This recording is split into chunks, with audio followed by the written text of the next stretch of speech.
Are you faster than Cat Williams? I don't think the 40 matters as much in that position.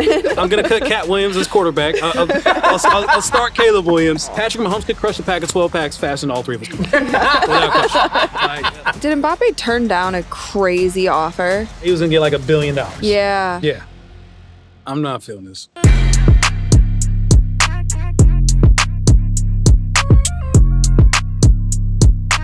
What up, what up, what up, what up? Welcome to Run It Up. I'm your host, Master Tesfatsion. Once again, joined with our beautiful, talented crew here. Demetrious Johnson, MMA legend here. One of the best hoopers come out of Akron here. Rachel DeMita. And we're going to keep it posted. We're going to keep this thing rolling. But before we get into the sports talk, do we want to go back to some hot takes? Yep, I'm ready for mine. You have another one this time. You're so ready. You came back correct this time. What you got? So, G.I. Jane is a better movie than Top Gun. I have never watched G.I. Jane.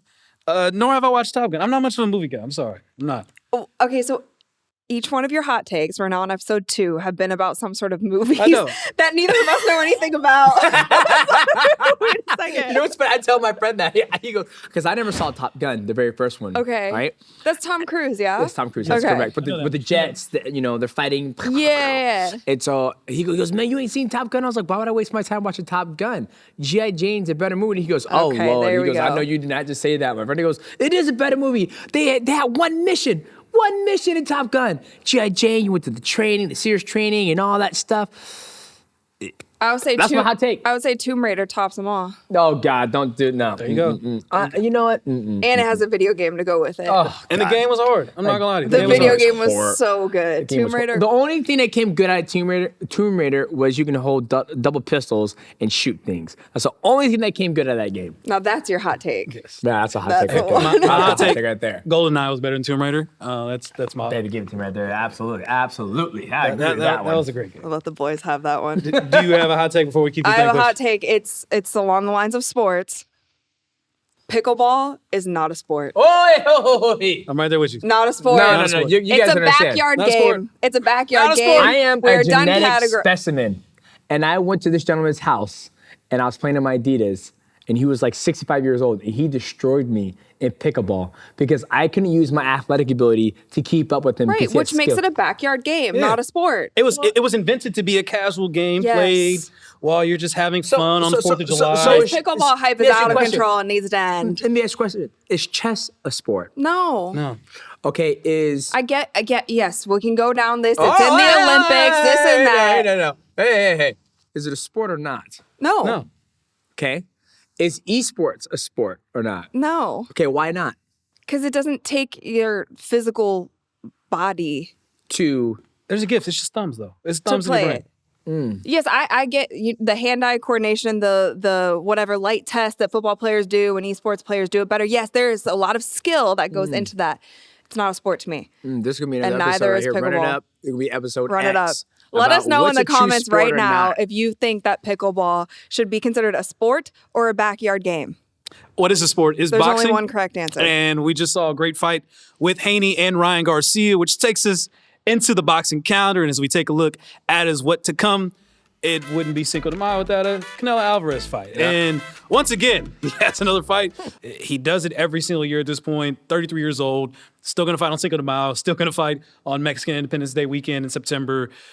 At this point in his career, is there anything else that Canelo Alvarez has to prove? No, not at all. I mean, Canelo Alvarez, they might as well change, we were talking about it earlier, change Cinco de Mayo to Canelo de Mayo, right? Because he's always fighting on Cinco de Mayo. And you look at all the things that Canelo Alvarez has did in his whole entire career. One, he's always motivated to go out there and fight. He truly loves boxing. Right? Like when you watch him train, even though he's won all the major world titles, his only significant loss was to Mayweather and the last gentleman, I might butcher his name, Bivol, but he also went up in weight. Right? He did. Typically, It was still, the crowd was stunned. The crowd was pretty silent when he lost. But yeah, it was still competitive, right? And that's one of the things that in boxing you see a lot. That guys want to go up there and challenge himself, go up to a heavier weight class, and they end up coming up short. But Canelo Alvarez has done everything, and I think this gentleman truly enjoys boxing, and he's still very good at it, and he's, one of the biggest names of boxing. He's probably one of the biggest face of boxing right now. And I think he's fighting Munguia. I believe it's like Munguia. So he's fighting. Munguia is a very tough athlete. Very tough, very durable. Likes to be a high volume puncher.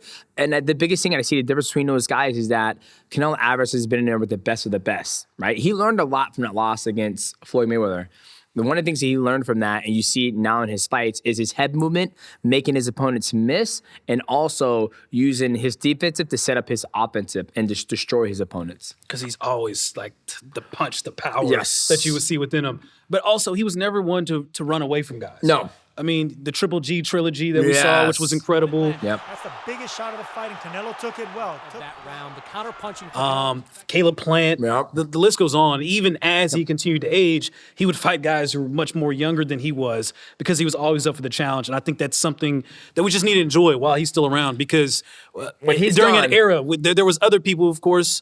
Floyd Mayweather is still one of the best of all time, but were more strategical and tactical in terms of when they would fight these guys. Or Canelo's like, yo, give me some gloves, give me a ref, give me some judges, and we can go. And Yep. that's something that I hope he can continue to cherish while he's still fighting. Absolutely. We'll miss him when he's gone. We won't appreciate him. People appreciate him now, but we're going to appreciate him even more when he leaves the sport. And then after you named off all the people he's fought, he's made such great adjustments in each of those fights. Like the one he was fighting Plant, and he hit him with that uppercut and just shattered his orbital bone because he was having a hard time, right? Because Plant had the speed advantage against him, but he made a couple adjustments through an unorthodox uppercut, caught him right there, and broke his whole face. So I'm super excited to see this fight. But once again, Canelo Alvarez, he's one of the best to ever do it. Very good in all the realms of boxing. Yeah, We talk about mindset a lot. We talked about it a lot on our previous episode. What does his mindset need to be like going into this fight, which maybe it seems like he's the easy dub? Am I wrong here? Like, is there a different mindset that when you're going in to where you got to make sure that you're in it so you don't slack off too much when you feel like this fight is yours? No, I think for him, he's different. He's truly different. When you look at all the stuff he's been able to accomplish in boxing, and a guy like Floyd Mayweather, right? He's accomplished so much in boxing that it's something they truly passionate about, and it's their craft, and they know they're leaving an amazing legacy behind. And I think Canelo, a lot of people look up to him, not just in American culture, but also the Latino culture. Of course, and absolutely. He wants to be a good beacon of light that even though I'm the best in the world, I'm still in the gym training. I can't remember the quote with a gentleman said it is that it's very hard to go run those miles when you're in silk sheets, right? Like when you make it to the top, it's like, I don't need to do those miles. I don't need to hit the bag. But Canelo still continues to do that even after all the success he has.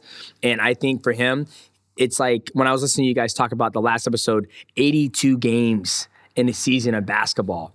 How does one athlete stay focused on 82 games in one season? It's a lot, right? So I think for Canelo, it's something he loves, and I think he just truly enjoys it. When we see Mike Tyson fighting in his 50s, Yep. I don't know how long Canelo will go for, but I feel like he will go well beyond the talent. And I'd say we've probably seen that in the last year, seen him just a bit slower than what we saw from Canelo when he was in his 20s and stuff, which is going to happen naturally. Yes. But I wonder, how long do you think he will continue to go? Because with that mindset and mentality that he has, I don't think that he's going to try and stop this 2 fights a year, Cinco de Mayo, Mexican Independence Day. I don't know. I don't know how long. It's 33 years old. Like, does he go till 37, 38? Like, Crazy that we're talking about 33 like it's it's elderly. Yeah. I asked this question because obviously we see this world of like entertainment boxing that's happening and celebrity boxing and et cetera, that we talked about on last Hasn't episode. Jake Paul called him out a few times? Yes, he's calling him out all the time. Yeah. So like again, but there is a world that could be extended, prolonged. Where like when we talk about like a Tom Brady or LeBron James, or even like a Serena Williams that we've seen from that generation that just was chasing greatness and trying to extend and prolong their careers into lengths and years and ages which just couldn't fathom. We still talk about LeBron James at this point, like year 20, 21, or whatever it is. Like I feel like Canelo can be that for boxing, where again. And boxing now feels like it is in a place where, of course, there's a lot of health issues that you have to be concerned about here. But there is a space for Canelo to continue boxing and fight the Jake Pauls and get, $10 million, $20 million deals for these kind of prize fights that he'd be perfect for. Right. And I think recovery now has been taken way more serious than it has in the past. And that's why I think these guys, granted, they have some, they're on the bell curve, but they also have that recovery on their side. Absolutely. Well, I think also there's a strategy change that happens in many sport as players get older as well. And I think like one of the key examples is Kobe Bryant and how his career, he picked and chose his spots when to play. And that's what lengthened his career in a sense, because he wasn't, and this is no shade, like a Russell Westbrook who's 100 miles per hour at every time and it's so hard on your body. But if you're smart, you're able to, and tell me if I'm wrong, in combat sports, you might not come out the gate swinging like you did when you were in your 20s. You might hold back and play a little more defensively and just, conserve your energy, conserve your strength for last Cinco those de Mayo, moments. I felt like that's what we saw from Canelo. It was similar to what she's just talking about. Absolutely. Yeah. I mean, as we all age and we're in a craft, whether it may be speaking or biking, running, whatever it may be, we build knowledge and wisdom. When do I pull the trigger, as we call in the fight world? Or as you guys were talking about in basketball, how do you have that killer mentality? Like, okay, I'm gonna pull the trigger now. I'm gonna go 100%, coming back off. I'm gonna dribble, throw it to him, get it back. I'm gonna slam it, right? So in our line of work, my line of work, it's like, okay, I'm gonna move. And when I see you expose yourself, I need to make sure I'm in the right position. I'm not off balance, and I'm able to pull the trigger. And that's what you gain over time in wisdom. And that's why what we're seeing with Canelo right now is he's at this age where he might not be fast when he was 25, 26 years old, right? But the wisdom that he has gained of all those years of competing, we're going to see it on Canelo de Mayo. Not Canelo de Mayo. Canelo de Mayo. Is there any other fights that you're looking forward to? Because when we look at the schedule, feels like it's wide open, but the Tank Crawfords, the Bud Crawfords, the Tank Davises. Do we get a Roll Spence and Crawford again? Which I don't know how many people want to see that after what happened the first time. There's so many great boxers that hopefully this Haney Garcia provides a jolt where we get to see a lot of these guys in their prime right now being able to come together and creating a lot of these super prize fights that we grew up with in the 90s that I would love to see again with so many talented boxers that we have. Yeah, I hope, that injects some more stimulant into the boxing world. I think some of the fights I'm looking forward to, we got Usyk taking on Tyson Fury. The winner of that's going to fight the winner, Anthony Joshua, who just knocked out French Ngannou. Incredible fight. I mean, there's so many big names right now in boxing that they just need to get the right opportunity to out there and fight under the big lights. Yeah, Shakur, that dude. Mm-hmm. Him versus Tank. Oh, that'd be amazing. It'd be absolutely amazing. That'd be incredible. Yeah. The possibilities are endless, but it's a fun time in boxing and incredibly coming off the momentum from the Haney Garcia fight. Really excited to see how the rest of this boxing schedule shapes out. You do not want to miss this fight. Also on the sports calendar is, of course, the NFL draft, which used to be my baby, my bread and butter. Thankfully, I'm not making any more mock drafts anymore, but I'm still intrigued by this draft. There's going to be a very unpredictable draft in the way that's playing out, and we could see possibly 4 quarterbacks picked in the first 4 picks, and among the top 3, of course, Caleb Williams out of USC. I think without question, he goes number 1 to the Chicago Bears after they traded Justin Fields to the Pittsburgh Steelers. Drake May out of North Carolina. Very interesting to see where he goes, alongside with, of course, the Heisman winner, Jaden Daniels, and former Arizona State Sun Devil great Jaden Daniels, who I said his freshman year he would win the Heisman. I was right. Unfortunately, he won it with a different school at LSU. But also we've got J.J. McCarthy as well, who has been rising up the boards, national champion. Could see him going 4th in this draft. It's going to be a very, very fascinating draft in terms of quarterbacks. A start, bench, cut edition of these top 3, I guess we'll say. Anyone from Michigan is immediately cut. Thank you. Fortunately for you, he's not even on the list. Okay, good. So I don't even ask. I don't even know what it is below cut. Just For the viewers who don't know, I'm from Ohio, and so as everybody knows, Ohio State-Michigan rivalry is in our blood. So it was tough seeing them win the Natties, what you're saying. Of course it was. I'm sorry. We're always right there, And it just never happens. It never happens. No, it doesn't. I make fun of all my Ohio State fans, so I'm sorry if I'm a jab at you. I'm learning my jabs from him off the air, so just over here working on it. Do a start bench cut real quick.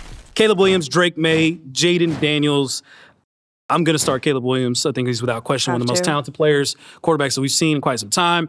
This is always a weird time, like the couple weeks leading up before the draft. There's always smoke screens. There's always people trying to speculate all these different things. And we're seeing that right now with Caleb Williams. People trying to say maybe he's not as good as people think. Nonsense. He's going to be just fine. What's his 40? What's his 40?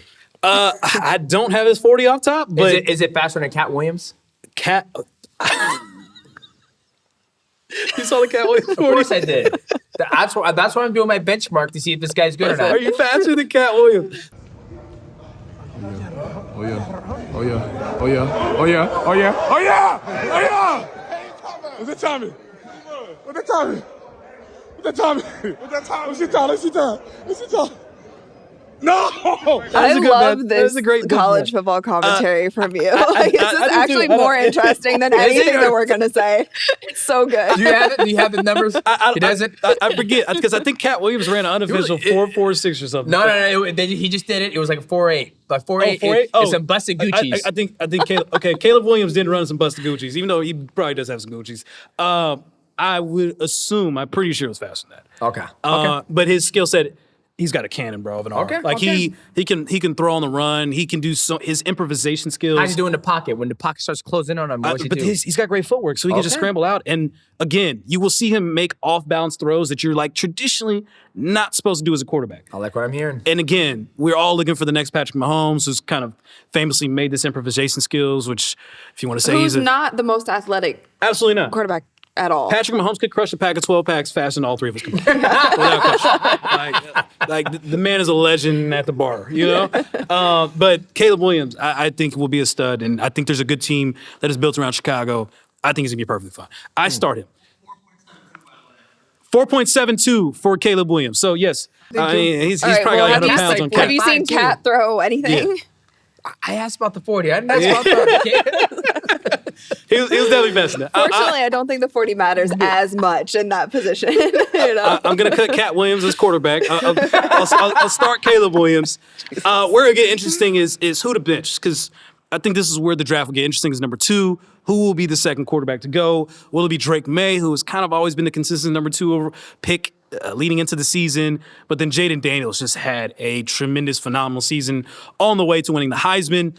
His speed, you talk about a guy, he could definitely run faster than Cat Williams. It's Jaden Daniels, who is Get him there, coach. Get the guy top out. He's going to absolutely outrun Cat Williams and Caleb Williams in this situation. It's just a matter of style. Who do you want? Do you want your traditional quarterback who's big, tall, sits in the pocket? That's what Drake May can provide, can make the throws. Or do you want Jaden Daniels who's very mobile, who has a very accurate deep ball?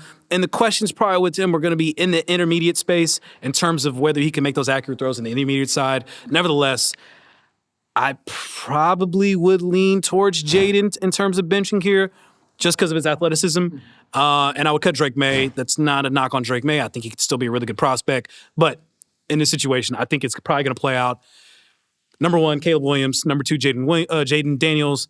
Number 3, Drake May. And again, J.J. McCarthy, I think more than likely could go number 4 in this draft. Also a very interesting draft for wide receivers.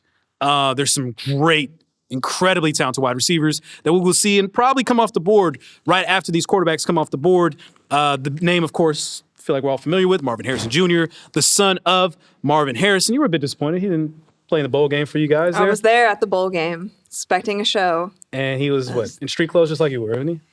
Yeah. You know, it was actually kind of sad, but maybe deserved it. Just a little bit when they would put him on Jerry's World Jumbotron. Yeah, the booze would take the house down. Are you serious? Yeah. Wow. Because he wasn't playing. I think it was for that, and I think us as Ohio State fans just wanted to see the best football that we could see. Lost that game, lost it pretty convincingly, and we didn't have our star guy out there. So, we were on like our 4th string quarterback at that point too. Why didn't he play? Because they lost to Michigan. And then I mean, the season was technically over. He didn't really have much to gain by playing that because he is declaring for So the it was a draft. choice of him not to play. It was Yes. his choice not to Gotcha. play, but he Okay. was on the sideline. He was in the like support. And I yeah. think, again, credit to him. Fair. He was there I mean, I supporting, see both sides, and but he from didn't a announce it fan's- beforehand because he yeah. didn't want to make it a distraction and quietly announce the fact that he was From not a gonna play fan's to go perspective, pro. though, they were not happy. I mean, he didn't play in his last bowl game there as well, and also he didn't do anything leading up to this draft Didn't participate at the combine. Didn't see much from pro He day. ain't getting picked. No. No, he's He getting will picked. get picked. Look at this. Really? There are a bunch of GMs who have pretty much told him, I don't need to see much else. I've seen enough. that takes speaks for itself. There's a chance he could be a very generational talent at wide receiver. But the simple fact that he has not done anything leading up to this draft process has now opened up the door that maybe he may not be the first wide receiver taken off the board, because Malik Neighbors, who was catching deep balls from Jaden Daniels, has had an outstanding combine, an outstanding draft workout, and now he's picking up a lot of momentum where possibly he could be taken before Marvin Harrison Jr. as the first wide receiver off the board, which would be a pretty big stunner. But now it's one of those things that Twitter's like, as expected, et cetera, because of how this process has worked. Either way, these two guys will be absolutely outstanding wide receivers in the NFL and will have immediate impacts for whatever teams they go to. Also, Rome Odunze as well. UW had outstanding, super talented wide receivers en route to them going to the national championship, unfortunately losing to Michigan. But Rome also has a good shot of going in the top 10 as well. I feel like you're going to be biased. Do we start? Have Marvin to. Harrison Jr.? Yeah, Are we you have still to. a little biased? It's okay. or- I'll forgive him. I get it from both sides, because injuries, especially in football, can be the beginning to the end of your career. Like, it's not as much of a forgiving space as it might be in other sports. I get it. Fair. We can start him. We'll start Marvin Harrison Jr. And I would still take Marvin Harrison Jr. first. He gave us as a the good first wide run receiver. during season, so I have He was to ask. fantastic. I mean, yeah. he carried Ohio State That's what in I'm some saying, situations so. where he was getting like literally 15 catches. Wow. Bench, I'll probably go Malik Neighbors. Bench, again, I think he's going to be an outstanding wide receiver as well. Rome Odunze, big fan of him as well. Unfortunately, my friend, you were getting cut. But it is a deep class for wide receivers and a deep class for offensive linemen as well. Should be a very, very fun NFL draft that I'm very much looking forward to.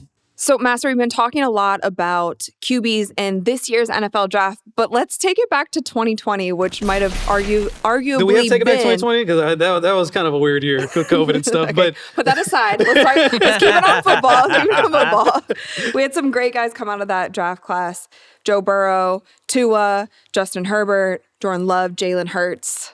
Stud across the board. No bust. No, literally, like phenomenal talent across the board. So is there a chance that this could go down as the best QB draft of all time? Absolutely. I think, and who would think that we'd be sitting here in 2024 thinking that Jordan Love could potentially be one of the best, if not the best, of this class. Just shows you the depth and the talent that existed in this class. And they all had their different paths, all different skill sets that we see from this. Of course, Joe Burrow, I feel like, is probably the leading skill set guy that we've seen from here. Big fan of him. Tua, we've seen the growth from him. Whether he's worth the amount of money the Dolphins may potentially have to pay him, that's a subject for another conversation. Justin Herbert, the skill set's been there from day one. Now we just need to see him doing it consistently and making it to the playoffs. Hopefully, with Harbaugh, unfortunately, being in the Chargers, but you don't see him no more in Ohio State, so it's probably a blessing in disguise here. But we'll see what he does to help Herbert as well, take that next step as well. And as Jalen Hurts, see him get into the Super Bowl, very interesting situation in Philadelphia there, but hopefully he can bounce back from what he did last season. The depth is there. It's just the longevity of being able to see it through and through. But I think it does say a lot that these players and these quarterbacks were able, outside of Jordan Love, having immediate success and being able to run with that and continue to grow from that. But I think when it's all said and done, I would not be surprised if Jordan Love ends up being the best quarterback from this class. He has shown, from what we saw last season, as a scarred Cowboys fan, he can absolutely terrorize a defensive secondary with every single throw that he's capable of doing, and he continues to grow and get improve in terms of his vision, his leadership skills, as we saw in that playoff game. He scares me. He's scared. Joe Burrow scares me too, but just Jordan Love, from what I've seen and the young core that they have, he could potentially be the best one in that class. But I mean, there's some other good drafts that we can talk about here. I mean, in 1983. We had your boy Ace Ventura, Dan Marino, John Elway, Jim Kelly, Ken O'Brien. That one was a very fascinating class. The 2012 one, I always had thought this one would be a fun one, but unfortunately, it just hasn't panned out in the way that we thought at the time. With Andrew Luck, RG3, Ryan Tannehill, Russell Wilson, Nick Foles. RJ3, man. All those injuries, man. I know, man. The What could have injuries been? Plagued him. Andrew Luck somewhere probably in the woods, somewhere in a cabin right now, enjoying his life, doing whatever he's doing in a cabin in Northern California. But I think this one has a chance, especially here in the last decade, 15 years that we've seen here. I think this class, no question at this point, has been the deepest and talented. It's just a matter at this point showing the longevity to make this like clear cut, no question, the best quarterback class we've ever seen. Well, it's funny you say longevity, right? You said Russell Wilson was drafted in 2012, correct? And we're 2024, and he's still in the game. Not one Barely. barely, yeah, it's Barely. barely, but he still can make some moves, right? And it's crazy that he's still in it and playing and competing. Yeah, he's got a huge QB battle right now in Pittsburgh Yep. between him and Justin Fields, and I don't know if he's going to win that one, to be quite honest with you. It'd be very fascinating to see how that plays out. And Mike Tomlin's going to give both guys the opportunity to compete in training camp for that QB1 opportunity. But it's not going to be easy for him. And we just saw what happened in Denver with him. Wasn't a great situation for him or the Broncos in itself. It was a terrible marriage brought together that was quickly, for both parties, best to move on. We saw how things ended in Seattle. This feels like a make or break time for Russell Wilson. If he's not able to win his QB1 job over Justin Fields, who was traded away by the Chicago Bears, who did not view him as the franchise quarterback for them anymore, I don't know if Russell Wilson as a starting quarterback is a viable option. I mean, he could be a solid backup, for the next couple of years in his career as he finishes it out. But he needs to win this job in order for us to continue to view him as a QB1 option. Or he get his own movie. He can get his How many Pet Detective movies are there? You know what? 2. Yeah, okay, so If there is a Pet Detective QB movie that's done, I think Russ, that's he could the fit the mold. third of the sequel or He could fit the whatever, mold. you know? Yeah, I think you got something there. I really do. I have to go watch this movie now because it just keeps getting brought up. I wonder if it's even on streaming or not. It is. It is. It has to be somewhere. It's So funny. It's very interesting when we think about NFL players and honestly the frenemies and stuff like that exist. We see a lot of NFL players in the offseason now doing boxing training. I've actually been to Trent Williams' boxing gym that he has, and he would intentionally box the day after games to break up the lactic acid in his body so he could be fluid and have to deal with the car crash every week that they have to deal with playing an NFL game. But I'm very curious who you guys think would be better in a boxing ring if we put some of these players together. And I'm going to start with quarterbacks because it's a quarterback-driven league. Okay. Patrick Mahomes winning another Super Bowl here. Josh Allen, who no longer has Stephon Diggs and will be seeking some help. If we put these two in a boxing ring, Mahomes versus Allen, who would win? I'm going to go with Patrick Mahomes. Okay? You crush some beer. You know? I think you get him, 4 or 5 beers, get him in the gym, tell him to move your head like this and get the punches going. I think I can make a specimen of him. Mahomes. You think Mahomes? No, I'm going to say Josh Allen. I think I'm going to say Josh Allen. Just because, I don't know, for some reason, I just can't picture Mahomes having that killer instinct in a boxing. I just can't, I don't know. I can't see it. I don't know if I see it much more with Josh Allen, but maybe he has like a little bit of a leg up. Okay. Allen has a crazy arm. I feel like he would pack a powerful punch. All we need is one to the chin. Yeah. Mahomes. He gonna need more some beer. He gonna need some ice. We're gonna keep it pushing here. Okay. And we did talk about another interesting one would be Russell Wilson versus Justin Fields. I don't know who would win that one. I probably would take Justin Fields in that situation. But a lot of interesting QB matchups to see in terms of who would win that one. As we go to running backs, Christian McCaffrey versus Saquon Barkley. I'm going with Christian McCaffrey. Ooh, why? Because he's very dynamic, right? As a football player, he can run the ball, he can catch the ball, he can play in multiple positions. So I think you give him the opportunity to box where he can do multiple jobs in football. All you got to do is give him one job, and that's to knock that man out. And Wait, I love how you're thinking of this because you're thinking about it as if you were their trainer. And you're looking at like, okay, what can I build? You know what I mean? Yes. I think I'm thinking of it, I'm going to throw them both in and see what happens. All it keeps coming to I mind would is think Saquon's Saquon. quads. Yeah. And I'm like, he's got Like, the he's quads, he's got the trucks. He was, I would say, like I watch football. And he was probably the most impressive athlete that impressed me the most because when I got introduced to him, I was like, what position does he play? And my buddy goes, he play them all. And then you see him, he's running, he's catching, and then he's running the ball. Then he's doing things that people don't do. He can do multiple jobs. And it's very rare in football, I believe. He's big on Bruce Lee, move like water. Yep. That is his motto that he has. So I'm not surprised that you would rock with someone that has that kind of mentality. We're going with the legs. Yeah. We're going to say quads here. Okay. I'm going to go. He's got the power. I'm going to go with that. Wide receiver. This one's probably the most interesting because they're two friends, played each other at LSU, national title game, which was phenomenal in 2020 that I went to. Justin Jefferson versus Jamar Chase. I don't know who exactly would. This one's probably about the most even one out of the two here. I think I might go Jamar Chase. I think I would. I don't mean to agree with you on what I was thinking. The same thing. Yeah. I'm gonna go Chase. I think I would go Chase here. I think there's a little bit more aggression that edge, exists with yeah. him. I think there's an edge there that exists. But I think that would be a fight. If there's NFL fighters that want to get in the ring, that would be one that I would pay top dollar to see, because that would be a lot of fun. Speaking of pitting guys against each other, we're going to turn to the football pitch, which I'm a big fan of.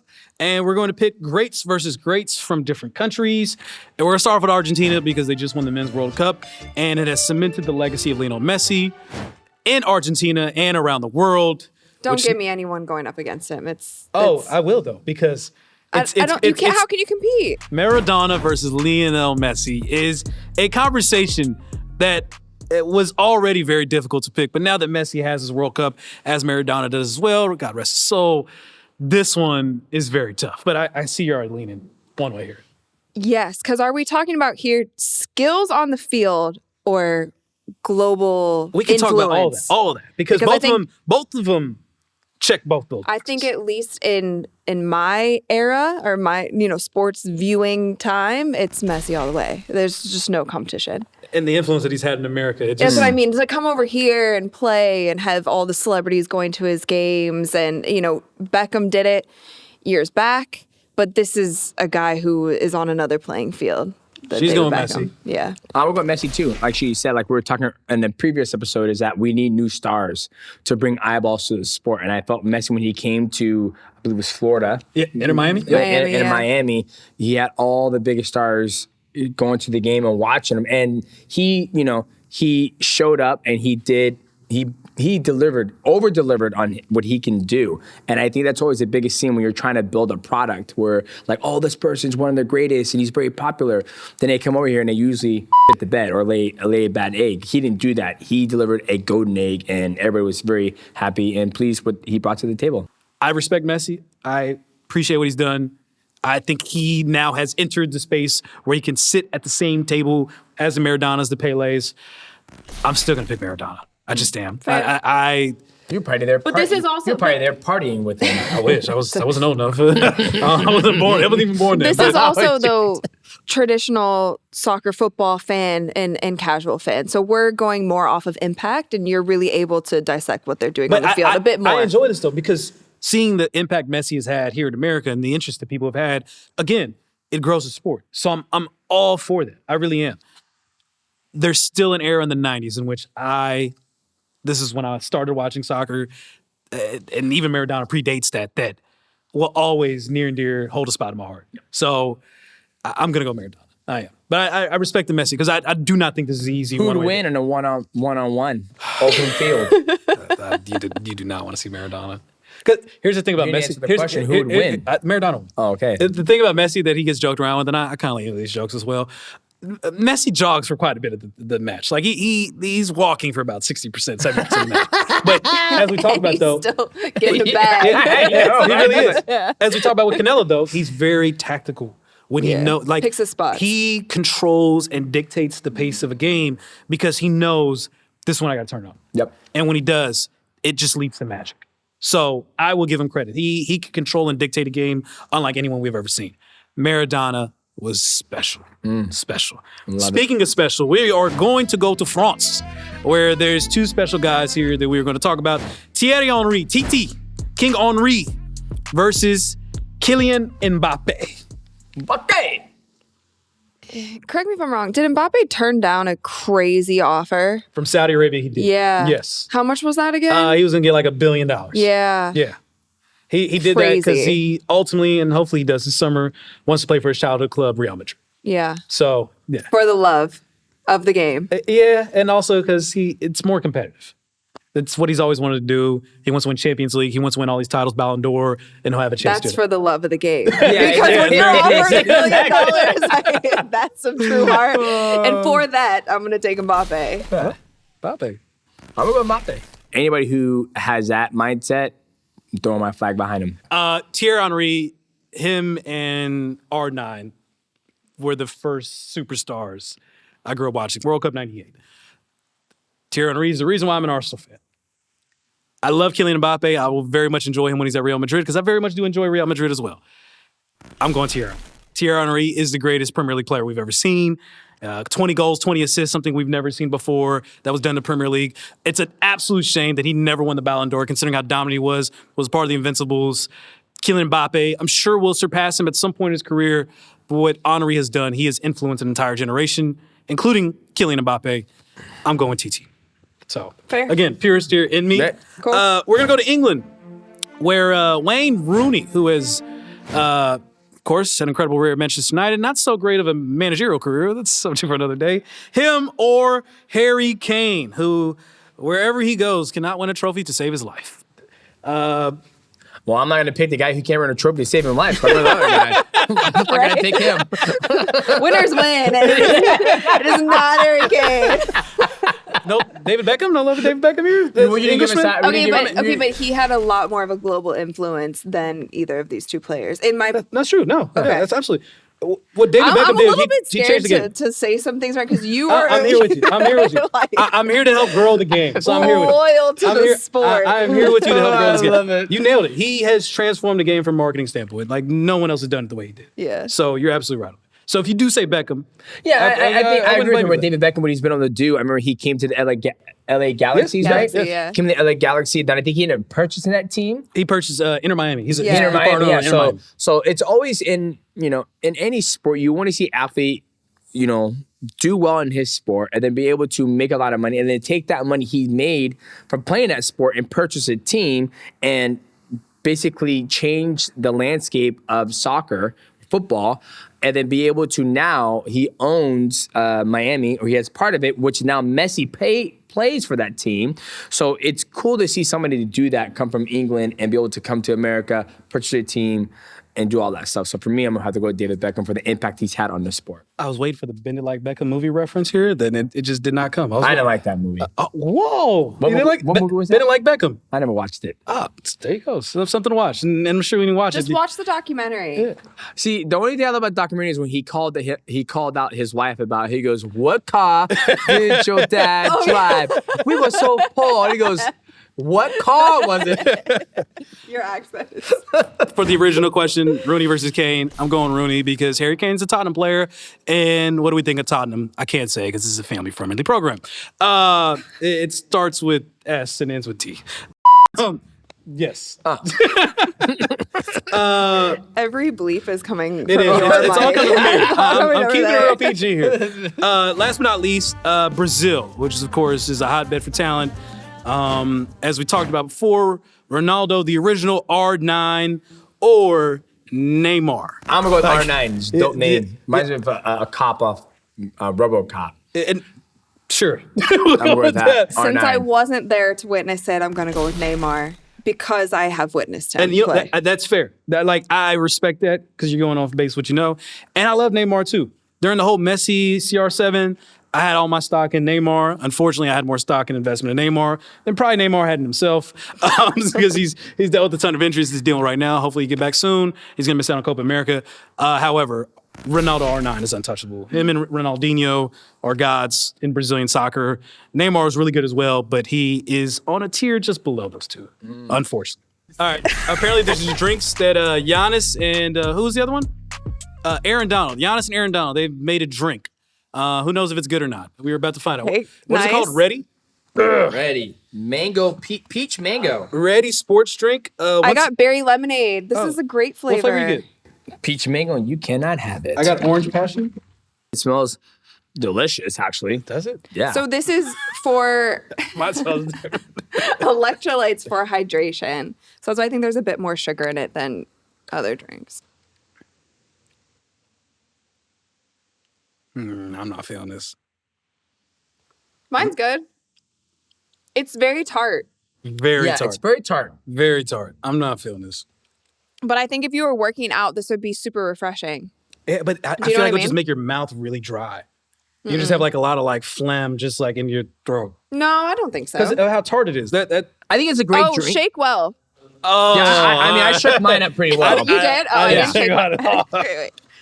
I saw. I don't think it's going to change the taste, but I mean, you never know. To me, it feels like Hey, shake my little harder. Peach blueberry. Yeah, it feels more like a fruit juice. Like, you know how you drink cherry juice, which Yeah. is like good for workouts and recovery? I didn't do anything. It's not that good. Yeah. I just. I don't mind it. I just feel like I need to be working out. It needs to be chilled. That's what we're missing. It needs to be chilled, I think. I really don't think it's that bad. Y'all are making a lot of excuses for something that does not taste good.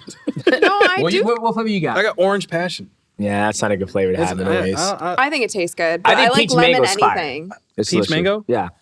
All right, rating wise, what'd you give it? I like it. I just think I need to be in a different, I need to be working out or I need to have just had worked out. I feel like this would be really refreshing for that. So maybe. These lights have me sweating. So Maybe an 8. 8? I'm kind of cold. So yeah, I like mine. I'm giving this Tastes a like lemonade. 6. I agree. like I was going to go with the 6 or a 7. I'm gonna give this a 6. Like, Yeah. again, taste could be better here. Yep. Very tart.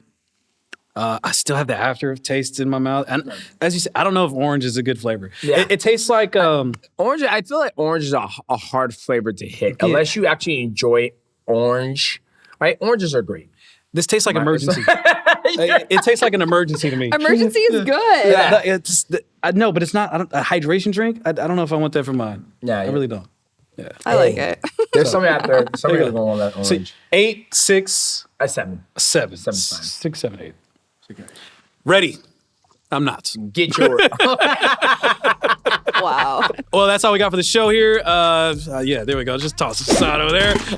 Appreciate you guys for watching. On behalf of myself, DJ, Rachel, we will see you next time. We're out. Later. Bye, guys.